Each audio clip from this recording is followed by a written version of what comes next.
Alléluia. Chers téléspectateurs, amis de Dochofa Praise TV, et si nous laissions parrainer par les projets qui viennent de Dieu? Laissons-nous parrainer réellement par les projets de Dieu, car ce sont ces projets qui se réaliseront. Évidemment, il y a les projets de l'homme, il y a les projets du mondain, mais il y a évidemment les projets de Dieu. Les projets de Dieu ne sont pas pareils à ceux des hommes. Mais il a été dit dans Ésaïe chapitre 55, verset 8 jusqu'à 13, ceci. Dieu disait, Dieu parlait par le prophète Ésaïe en disant, vos voix ne sont pas mes voix, vos pensées ne sont pas mes pensées, mais tels les cieux sont élevés au-dessus de la terre, moi mes pensées sont au-dessus de vos pensées, et mes voix sont au-dessus de vos voix. Et oui, nous avons à parler des projets. Nous allons à enseigner, nous avons justement à enseigner sur la question des projets. Mais dans la sagesse de Salomon, il avait été inspiré par Dieu pour déclamer beaucoup de proverbes. C'est cela qui nous intéresse à travers son livre, au chapitre 16, des versets 1 jusqu'à 9, où il parlait des projets de l'homme. Il dit que les projets que formulent les hommes viennent de leur cœur, mais la bouche qui donne la réponse est celle de Dieu. Les hommes ont beaucoup de projets, ils ont beaucoup de desseins, ils ont beaucoup de désirs, mais ces désirs devant d'abord le Dieu de l'éternité sont du néant.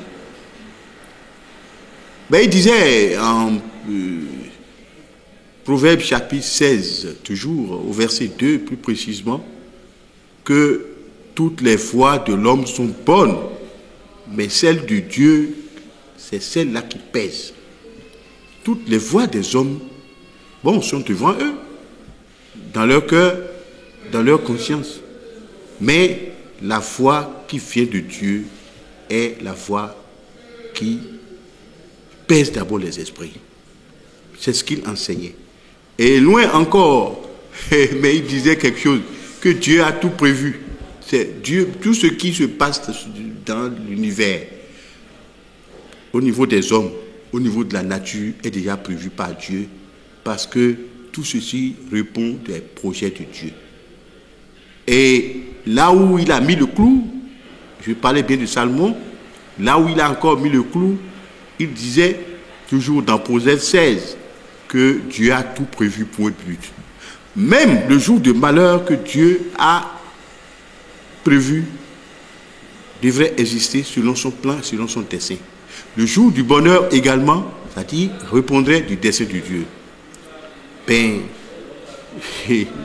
Par la bonté, la fidélité vis-à-vis de Dieu, on expie l'iniquité. Il nous disait au verset 6 du livre des Proverbes que c'est par la bonté, par la fidélité à la volonté de Dieu que l'on doit expier d'abord l'iniquité. Et en cela, on se détourne du mal pour bénéficier de la grâce de Dieu, de la réussite de ses projets. Les humains ont toujours voulu que leurs projets réussissent. Mais ce qui les bloque, ce qui les empêche, c'est parce qu'ils ne restent pas dans la fidélité de Dieu. Et ils ne répondent pas souvent de la fidélité de Dieu, si bien que leurs projets patinent. Les projets de leur volonté patinent et tombent. Et tout ceci échoue aux grandes dames, d'abord, malgré la connaissance, la grande connaissance qu'ils ont des choses de la terre, leurs projets n'arrivent presque jamais et à 100% à accomplissement réel. Chers téléspectateurs bien-aimés, nous étions dans l'Ancien Testament, ben, nous allons avoir d'abord de la bonté de Dieu pour rentrer dans le Nouveau Testament. Dans le livre de Matthieu, chapitre 6, des versets 27 jusqu'à 34, et qui parlait aussi des inquiétudes. Il était aussi question des inquiétudes des hommes. Et puis, Christ était déjà venu, et lui aussi, dans le grand discours qu'il présentait d'abord aux Juifs de la Judée, il parlait aussi des projets. Il demande, c'est-à-dire au verset 27, il demande aux gens, mais pourquoi ils doivent continuer toujours dans leurs inquiétudes? Leurs inquiétudes, Dieu s'en fout. Mais Dieu n'est pas là pour se plier à leurs inquiétudes. Et loin, il dit, mais homme d'Israël, homme de Judée, homme de Jérusalem, mais pourquoi vous vous inquiétez même pour votre vie? Pourquoi vous vous inquiétez pour votre nourriture? Pourquoi vous vous inquiétez pour vos vêtements? Mais vous voyez, regardez un peu la nature, c'est-à-dire les oiseaux, comment ils sont aussi beaux d'abord dans leur plumage. Et il disait que même Salomon n'est pas aussi beau. Salomon, le roi, le grand roi de la lumière, le grand roi de la grandeur, le véritable roi d'abord qui a régné sans partage sur Israël, le roi qui a connu la paix, le roi qui a connu une royauté, c'est-à-dire incomparable, c'est-à-dire de tous les temps. Mais ce roi n'était pas aussi mieux habillé que les oiseaux des champs. Chers téléspectateurs bien-aimés en Christ, pouvons-nous décrypter? Eh oui, les projets. Les projets, les gens ne distinguent pas que les projets de Dieu sont différents des projets des hommes. Ils sont là à épiloguer, ils sont là à prévoir, ils sont là à planifier, ils sont là à programmer. Mais alors que le plan de Dieu, le projet de Dieu est naturellement ailleurs. Les projets des hommes sont loin de ceux de Dieu parce que les hommes ne sont pas d'abord Dieu. Mais Dieu a un plan pour tout. Les hommes ont toujours oublié. Entre les projets des hommes et les projets de Dieu, les hommes oublient que Dieu a un plan pour tout. Mais écoutez, vous ne savez pas dans quelle idée, pour quelle volonté, pour quel but Dieu a créé l'univers. C'est un projet. La création même de l'univers, c'est un projet de Dieu. C'est un projet même minime de Dieu. Mais il a créé l'univers que vous voyez là. Mais il a réalisé d'abord toute la création. C'est son projet à lui. Mais Dieu a réglé d'abord à sa manière l'ordre des choses dans l'univers. Mais vous ne voyez pas les positions des planètes. Mais vous ne voyez pas d'abord comment Dieu a organisé les saisons sur la terre. Vous ne voyez pas vous-même comment Dieu a organisé d'abord la répartition des hommes sur la terre, les races sur la terre, les coutumes sur la terre, les civilisations sur la terre. Et tout ceci, d'abord, répondait, et depuis toujours, du dessein de Dieu, des projets de Dieu. Mais les hommes, ils ne se soucient pas de ce que Dieu est le maître des véritables projets, c'est-à-dire des projets qui ne sont pas faillibles. Les projets les plus infaillibles, c'est-à-dire les projets de la justice totale, c'est-à-dire ne viennent que de Dieu. Les projets qui ne tombent pas ne viennent que de Dieu. Mais les hommes ont oublié cela et ils continuent d'épiloguer. Ben, écoutez, je suis tenté que nous comparions les projets des hommes aux projets de Dieu. Mais quels sont les projets des hommes alors? Les projets que les hommes se créent, c'est des projets de bonheur, de grandeur, de fortune. Bon, chacun veut être riche, chacun veut posséder la terre, chacun veut posséder la santé, chacun veut posséder. Mais chacun des hommes veut tout posséder. Ben, ils posséderont, personne ne possédera l'éternité. Et c'est là, ça dit l'énigme, d'abord le véritable secret qui existe dans les projets de Dieu. Les projets de Dieu ont pour tout prévu. Dieu a créé la vie, mais il a créé aussi l'éternité. Et les hommes n'ont pas d'abord l'opportunité d'appréhender, les hommes de la terre, hein, les hommes qui ne sont pas de l'esprit, ils sont chers esprits, alors que Dieu, lui, il est esprit, un esprit d'abord sans fin. L'esprit sans fin. L'alpha, l'oméga, de partout, où Dieu est sorti, personne ne sait. Où est-ce que Dieu veut finir, où vient finira un jour, personne ne le sait, et parce qu'il est éternel. Alléluia. Chers téléspectateurs bien-aimés en Christ, la question des projets, c'est-à-dire des hommes, nous amène à un degré où nous devons nous dire une chose, une vérité. Les hommes n'ont rien compris d'abord du projet de Dieu sur l'éternité. Non. Ils ont oublié que Dieu est éternel. Ils ont oublié que Dieu, lui, il n'a pas de commencement ni de fin. Ils ont oublié la question d'abord de l'éternité. Et dans la question de l'éternité, il y a deux sous-questions qui se sont cachées. Ces deux sous-questions-là, vous êtes intéressés de le savoir. Il y a la question du rachat de l'humanité et du royaume des cieux. Ils ont oublié cela, les hommes. Ils font tous leurs projets, mais ils oublient la question du royaume des cieux, le chemin du royaume des cieux. Ils ne font aucun projet sur ceux qui vont devenir, c'est-à-dire au jour du royaume des cieux. Qu'est-ce que le royaume des cieux? Ils ne veulent pas savoir. Comment Dieu a conçu le royaume des cieux? Ils ne veulent pas savoir. Ils n'ont jamais voulu savoir. Et c'est là où, d'abord, les hommes ont couru tout le temps pour du néant.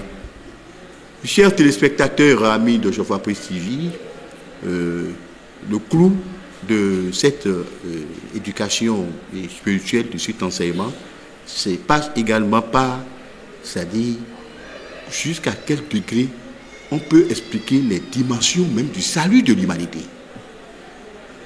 Les hommes sont restés loin d'abord de la réflexion la plus profonde sur la question du salut de l'humanité. Et ils font leur projet. Mais quels sont vos projets pour la vie future? C'est ça que moi je m'en vais vous demander. Les projets des hommes pour la vie future, les projets des hommes vis-à-vis de la question de l'éternité. C'est-à-dire c'est cette question que je m'en vais vous poser. Mais les gens n'ont rien compris et ils parlent de projets.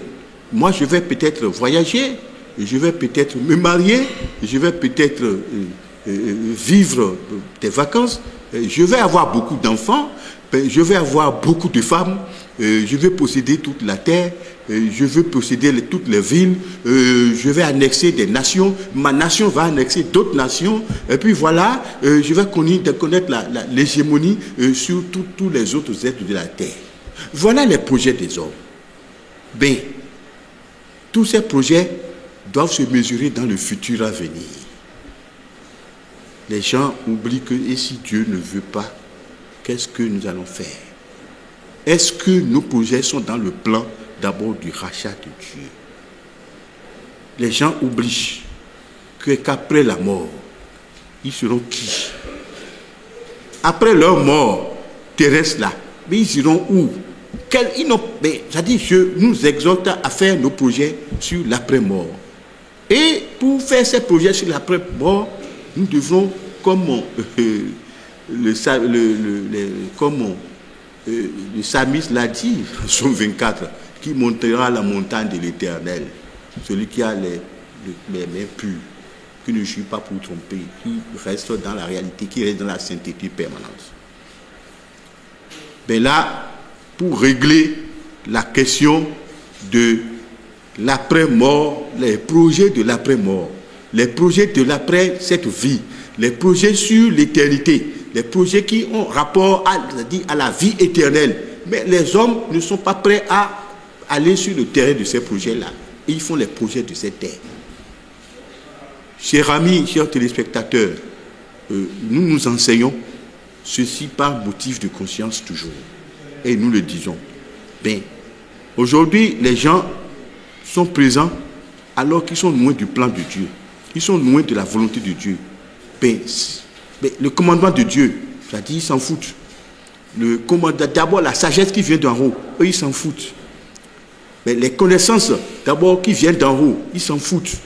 Mais ils trouvent même que la prédication de la croix, c'est-à-dire de Jésus-Christ, est pour eux, c'est une folie. Ils ne comprennent rien. D'abord, Jésus-Christ étant descendu d'abord parmi les hommes, c'est-à-dire ça fait partie des véritables, c'est-à-dire c'est un véritable projet de Dieu pour sauver l'humanité. Ils ne savent même rien de tout cela. Ils prennent des fois Jésus-Christ comme juste comme un passager dans l'histoire de l'humanité. Mais non, ils n'ont rien compris.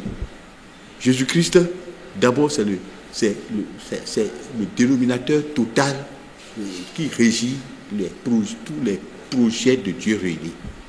Et ces projets, le véritable projet de Dieu, c'est de sauver l'humanité qui est biaisée au péché. C'est de sauver l'humanité qui est tombée dans le péché. Et c'est pour ça que Jésus-Christ est venu sur la terre, pas des hommes.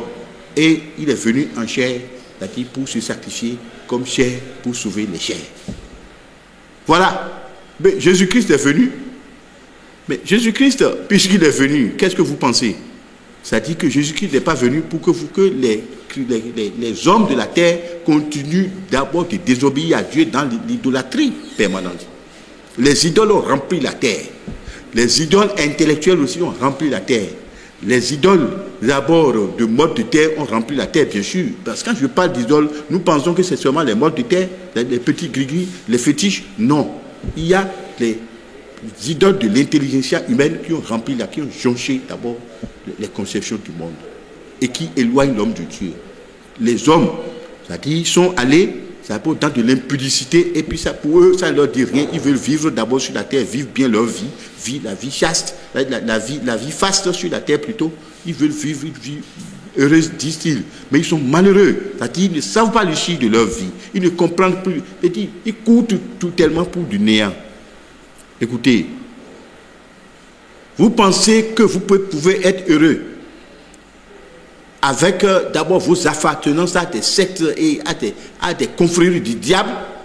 Ben non. C'est-à-dire que moi, cette vérité est incontournable. Hein. C'est-à-dire que vous ne pouvez pas, parce que vous voulez posséder les richesses du monde. Mais aujourd'hui, vous voyez tout ce qui se passe parmi vous, les hommes là, c'est-à-dire la propension à la richesse, à la gloire, à l'hégémonie, a fait que vous êtes dans des compromissions impossibles. C'est-à-dire, mais vous voulez vous verser le sang. Mais vous êtes d'abord dans tous les grands complots sur la terre. Et vous pensez que vos projets, c'est-à-dire, ces projets vont marcher pour vous. Cela ne marchera pas parce que Dieu a tout prévu. Dieu, c'est la justice totale. Dieu a une justice qui est 1000 fois et milliers fois plus saint que d'abord vous. Dieu est esprit. Mais vous êtes chair. Vous ne pouvez rien. C'est-à-dire par rapport à vous-même pour pouvoir modifier les projets de Dieu. Mais le défaut de vérité a tellement rempli le monde que Dieu même reste loin d'abord de la sagesse des hommes. Les hommes qui ont le cœur pur, la langue, c'est-à-dire sanctifiée, pour pouvoir proclamer les grandes vérités d'abord devant le monde des vivants, ceux-là, ils sont classés d'abord ils sont classés avec méchanceté vis-à-vis de leurs semblables. Et vous pensez que vos projets vont marcher. Ça, c'est pour que de ces projets des hommes ne marcheraient s'ils s'éloignent de Dieu. Dieu est esprit. Mais vous êtes chair. Et alors que vous êtes resté chair, vous devrez voyager, vous devrez en vous-même sur le chemin de l'esprit pour être dans le plan de Dieu, dans les projets de Dieu. Chers amis, chers téléspectateurs, cet enseignement est venu à vous par la grâce et la bonté du Tout-Puissant. Soyez bénis. Alléluia. Oshofa Prise TV. Tout pour la gloire de l'Éternel, Dieu d'Oshofa.